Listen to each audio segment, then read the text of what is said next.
What's going on, folks? It's ST here, and today we are going to be looking at a custom box mod from Vaporized Nomads. It's the Boss 3000 XL. It's the ST Vapes edition. It is a DNA200 device. It is a large device. As you can see, large hands for this one right here. But if you don't like it in this size, they do offer a smaller size. I had the fortune of being able to travel down to go meet Adam Miller and his wife Lisa and JC West. They are all involved in making these boxes. And I got quite a bit of footage down there, so I'm not going to sit here and bore you with specs and all this. You're actually going to get to see the whole process of it. So I'm going to show you that footage, and after we're done with that, I'll show you a little up more close on mine. So let's travel on down to Mississippi. Oh, so what's up, folks? Well, it's been a long Saturday morning. I wanted to be gone by now, but I'm a procrastinator, and I let too much stuff get away. So I had a few little errands to run this morning. Now I just got done and cleaned up. Now I'm heading down to Adam's shop down in Pontotoc, Mississippi. Gonna go down there and hang out with Adam and Lisa, the maker of this box right here, Vaporized Nomads. So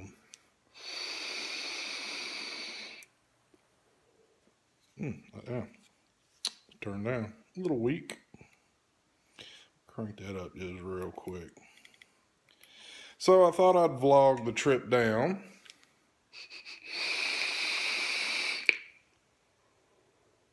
Oh yeah, much better.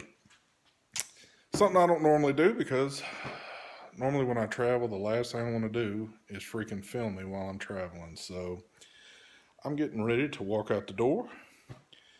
I'm not going to film me driving, because that's my time. I like to crank my music up and kick back. So all you would see is me is just driving and jamming. So I'm not going to put you through that. But we're on our way. So we should be down there, I think, in a little over an hour. I've got my pistol on, got my gear ready, and I'm ready to hit it. So we'll be down there just shortly. Yeah, I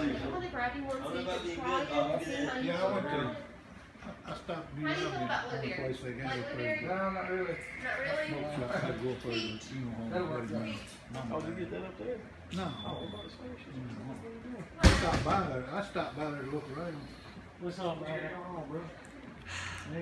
Alright, so now we're going to look at how the lasering process goes to get these fine designs on these Boss 3000 boxes. So here's the man himself. Well, a lot of the experience that this come from another business. I learned how to do this process back when I owned a screen printing company, and I learned how to convert images into what's called a dot matrix pattern to engrave through a mesh screen. And so I learned how to do that work in Photoshop, and I thought, well, why can't we do this with anodized aluminum? And so I spent a few days, it was probably 2 or 3 days, just kind of figuring out how to apply that to this. And so it all kind of starts 1, 2, 3, 4, pretty simple.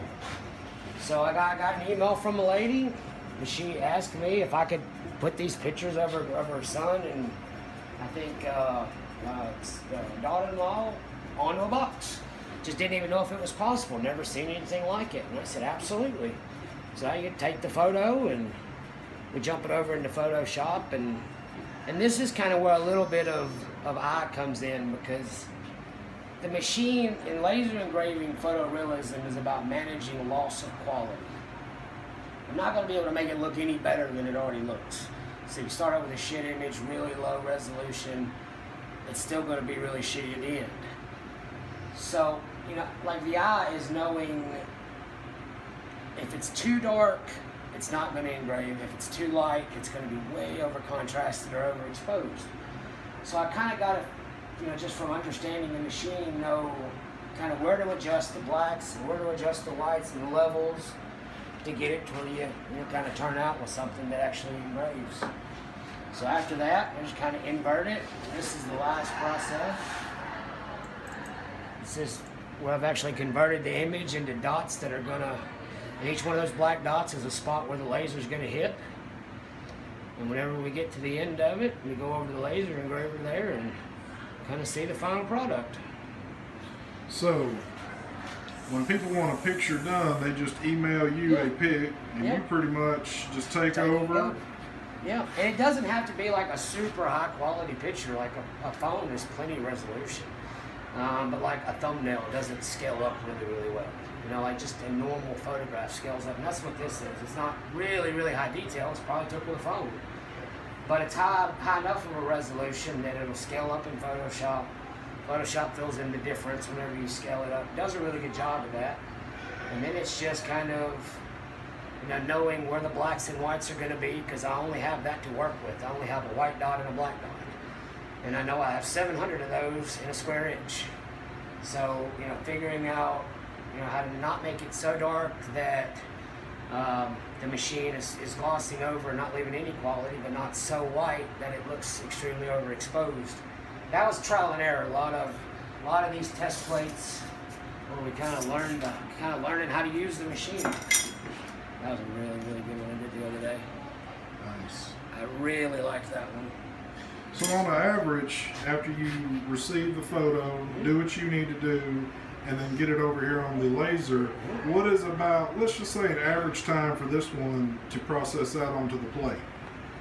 You mean, you're talking about to get out the door? No, just the laser printed on the actual panel itself. Well, to give you an example, you probably have great reference. I started this since you got here.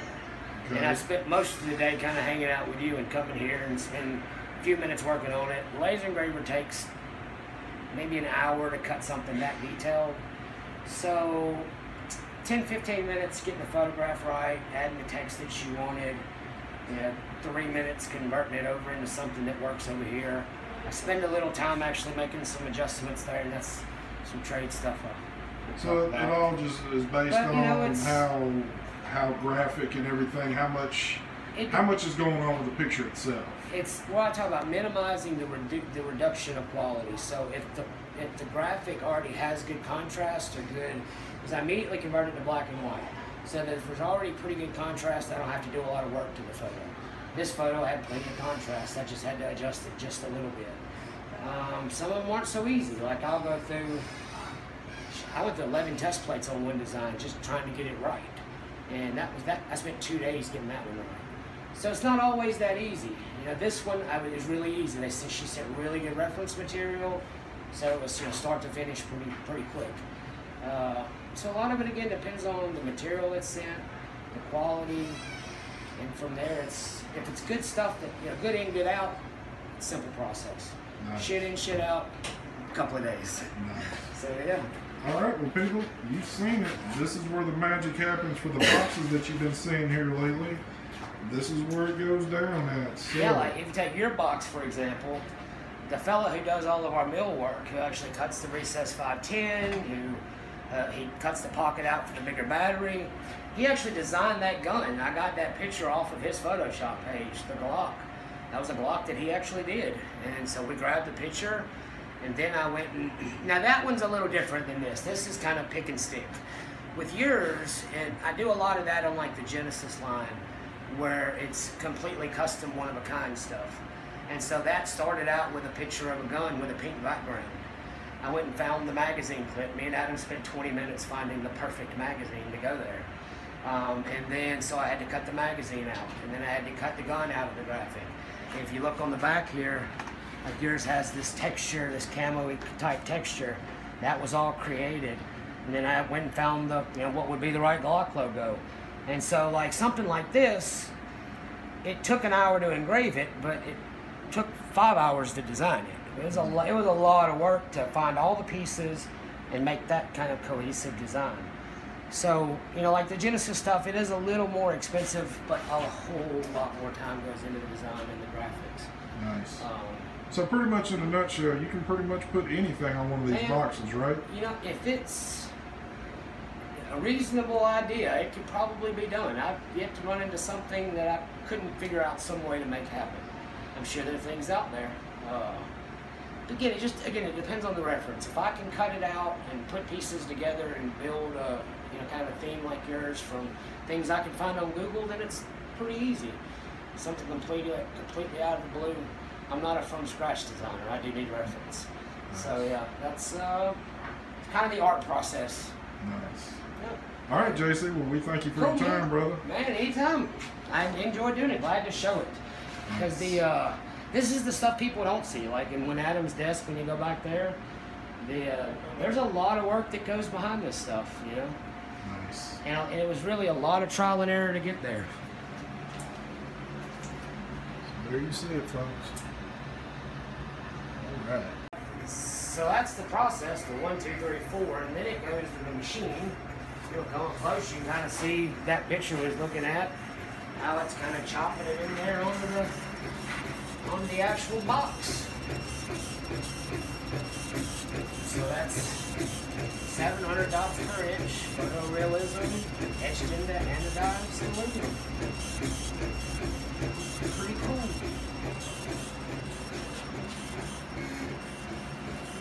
When we get done, we end up with something kind of like that. So this is the other side. This is that lady's grandson. And so she has her grandson on one side, and I guess this is their parents that we're doing on the other side.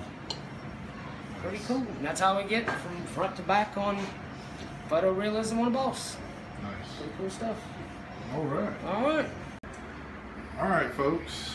Now we're here with the man himself, E-cig Miller. I don't know about all that shit. What's going on, Scott? All right, so this is where the magic happens. This is where the boxes get built. Back here, I don't know what room we want to call this, but we'll call it the building room. Call it my dungeon, man. This is where things come to live or die. E-cig, tell us about the product here a little bit, man.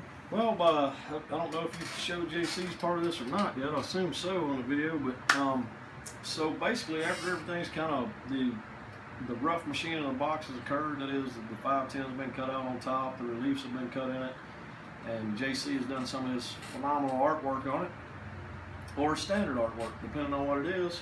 The boxes eventually make it back here. So I guess you wondered what goes into actually building the box, right? That's right. We want to see. So let's talk about that. There's a couple days of the other week, Scott. I was telling you this earlier. I don't build boxes on some days of the week. And when I say I don't build boxes, I don't physically mean I don't do any work. I mean I don't get any boxes built. And this is why I'm a little low right now. Obviously it's the weekend, but on usually Mondays and Tuesdays a week, this is what I do is build board sets, DNA200 boards, get screens put together. Get these little meticulous screws and things in, solder points, and for our larger batteries, actually still have to unwrap and rewrap our 3,000 mile batteries. So that's what I do on the first of the week, is make up things that make my life easier. So by the time I actually get a box back here, now as JC engraves boxes and all, let's say you or a customer places an order, it goes up here with a sheet with your name on it. Your box gets engraved, comes to that sheet. So when I get all this stuff done over here, I start taking boxes off the table. Usually, like see right here, I got 3 set up for my next work day I'm going to work on.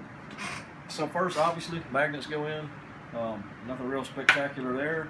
I think I was talking to you about this. Early on, I didn't get the polarity of my magnets the same on all the boxes. So if you'll notice, I got a little magnet right here in the table. They just make sure that as I pull magnets off and put them in boxes, all our magnets got the same polarity in the boxes, and we can start offering back doors like I was talking about. But as far as the actual assembly of the box, so here's pretty much how it happens. When I bring boxes back here, I don't know if you saw the table up here, but it's split into like a top and bottom row.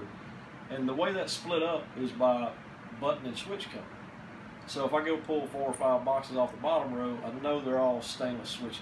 And that's why those are split up like this. So just like I've made up the chipsets and got the batteries ready, also during those days I've made up 510s, I've made up ground straps. These are smaller buttons that go to the board, actually on the box. And then we come here to this column of shelves and we got our silver and black switches. So that's pretty much what I do, is pull parts to make whatever I got in front of me. And that's why I like to keep it kind of between silver and black, so I don't have to sit here, because obviously you understand you got 4 or 5 boxes in front of you 10 or 20 times a day. It'd be real easy to mix up, get a wrong switch color. So I always just make sure I'm working on one switch color at a time. But not a good representation here, because you can see I've got some black and silvers I set up for the purpose of this. Having said that, so what I'll do is come over here and grab our boards. However, man, I'm just going to grab one for now for the purpose of this. But basically, after I put the magnets in the box, they'll all sit right here, and the epoxy will start drying. During that time, that's when I'll actually start mating the batteries to the boards. Once the battery is mated to the board during that time, pick those boxes up. Once the magnets are all good and dry, that's when I insert your 510, your switch, and there's a lot of trimming and stuff that has to go on with the switches and all to cut those down, so that on the back part right here, you'll see, obviously the MyTech switches come in a lot longer than I need them. And it's just those little things you kind of trim as you put everything in the box. And the reason I always put the 510 in first, and, you know, obviously I was a shopper for boxes long before I was actually making boxes. One thing I hated was getting a box, and, you know, especially a custom box, you screw an atomizer on it tight sometimes, and when you go to back it off, the 510 backs out. I don't know if you had that trouble, but I've been plagued by it in my life, buying custom boxes that 510s back out on. So that's the first thing that actually goes in the box, is the 510, and I actually use an open-end wrench and a backup 510 jammer. This here's got a little tape on, it's kind of roughed up, but that's what actually happens first, because I like to torque the ever living crap out of the 510. If somebody has a 510 back out of this box, like, I want to know how the fuck they did it. You know what I mean? So literally using a wrench to tighten the 510s down with. So that's why I start with that, and then put in the switch, and then of course the board and battery assembly gets epoxied in here, and then using a series of clamps so we actually get that tight in there.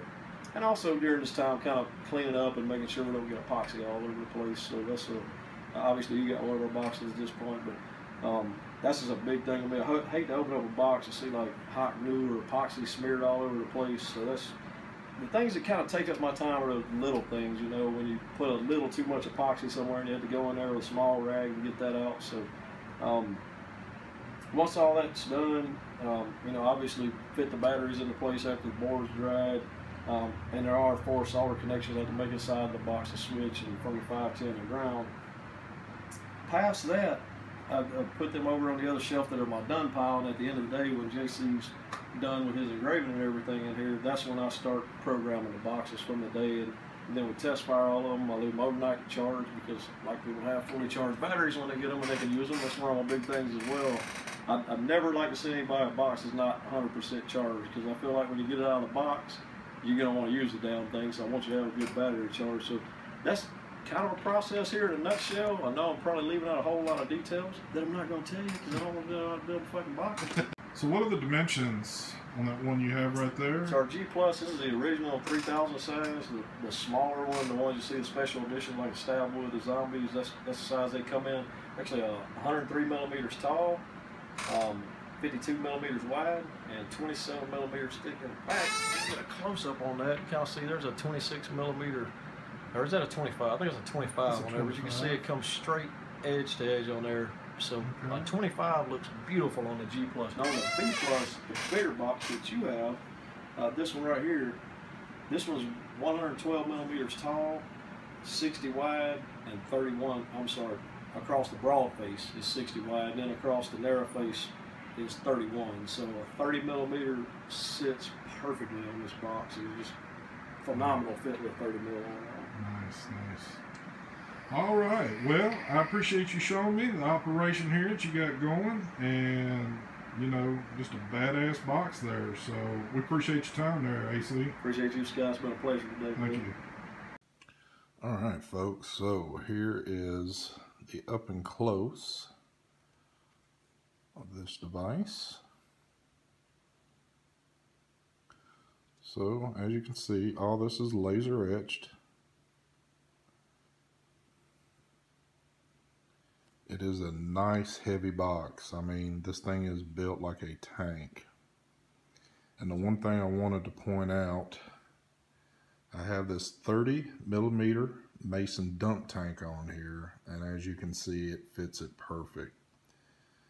And I wanted to show you this one on here just for the simple fact that if you want to rock a 30mm Addy, you are not going to have to worry about overhang unless you're just a little bit right there with it. You might not care for that, but that's just nitpicking. Anything else though will fit this.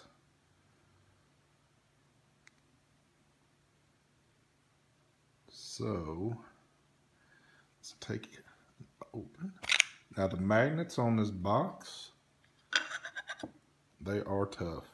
And as you can see, this does have a 3000 mAh LiPo battery. Very clean insides.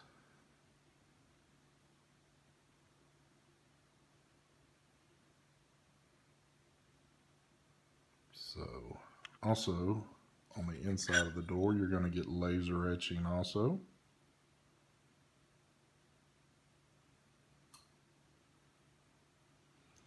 Let me see if you can hear how these they just, and it's on. This thing, Adam had told me a few stories about people how they had accidentally dropped their boxes and the doors just did not come flying off at all. So it's, and you'll be able to tell. If you get one, you'll know exactly what I mean. Like I said, DNA200 device.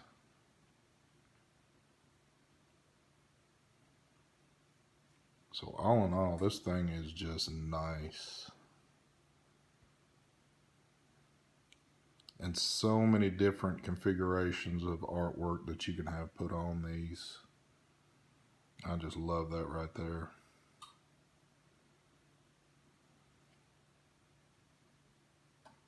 So let's go back up top, give you my final thoughts, and we'll be done. All right, final thoughts, and I'm just going to click them off. Pros: quality, customer service, battery life, the look itself. Cons: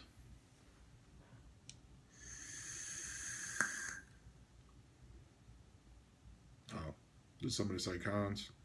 No cons. No cons at all. And I always try to pick something to death to see if I can find something wrong with it. This one, nothing. So if you want a top quality box, Vaporized Nomads is where you need to go. These boxes range anywhere from $260 upwards to around $600. They offer it in the Boss 3000, Boss 3000 XL, the Genesis model, and the Stabwood editions. The Stabwood editions are far and few between. You're not going to see many, but when they do come around, he normally shows them on Facebook, and it's first come, first serve. So those are on the upward price, but once you see one, you would understand it. And I've got to see one, and they are very nice. Another good quality about these, when you buy a DNA200 device, pretty much no matter what it is, you're going to have to go into e-cig and set it up. He takes that extra time and actually sets everything up for you. So when you get your mod, you take it straight out the box and start vaping. He has set everything up. Now you can still go into e-cig and change things up if you want. If there's a preference that you have that's not on here, feel free to do what you need to do with that. But he does have everything set up, so once you get it in hand, you don't have to waste time with that. It's good to go. I don't know anybody that's doing that right now. Not to the extent that what he goes with it. So that is definitely a plus right there. A lot of people are not that computer savvy. They don't want to mess with e-scribe, so hey, it's all set up for you already. So it's good to go. Let's get a vape real quick.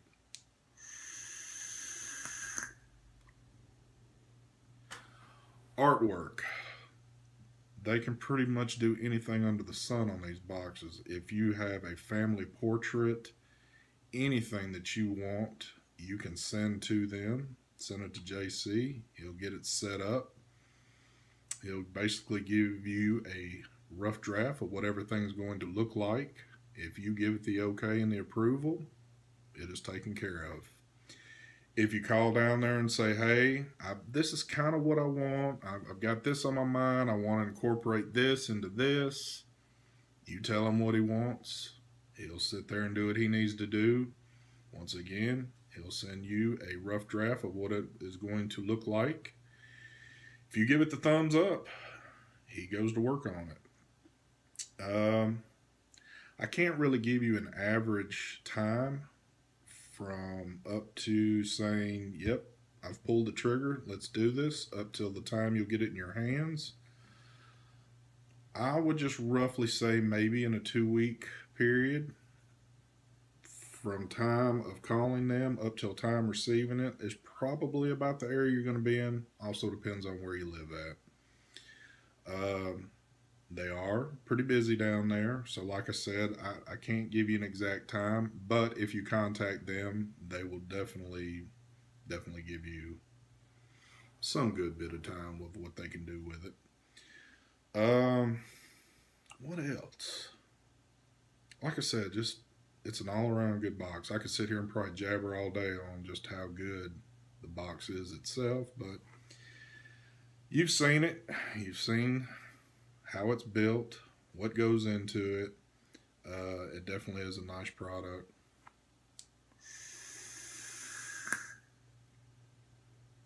So go check them out down there at Vaporized Nomads. Once again, want to give a big shout out and thanks to Adam and Lisa Miller and JC West.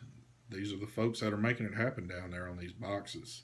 They are down in Pontotoc, Mississippi, so you also got to see a little footage of inside the shop itself. So had a great time down there. It was great to visit with them. I hope to get back down there soon. So I hope you enjoyed the video. If there's any questions that you have, you can leave it in the comments below, or you can contact them yourself with them. Yeah. So I hope you like this somewhat of a vlog review type video, kind of incorporating the two. I hope it wasn't just too long for you, but y'all have a great day. Hit that subscribe button, hit the like button if you like what you see. So with that being said, I want to get out of here. So once again, thanks for watching, folks, and y'all have a great day.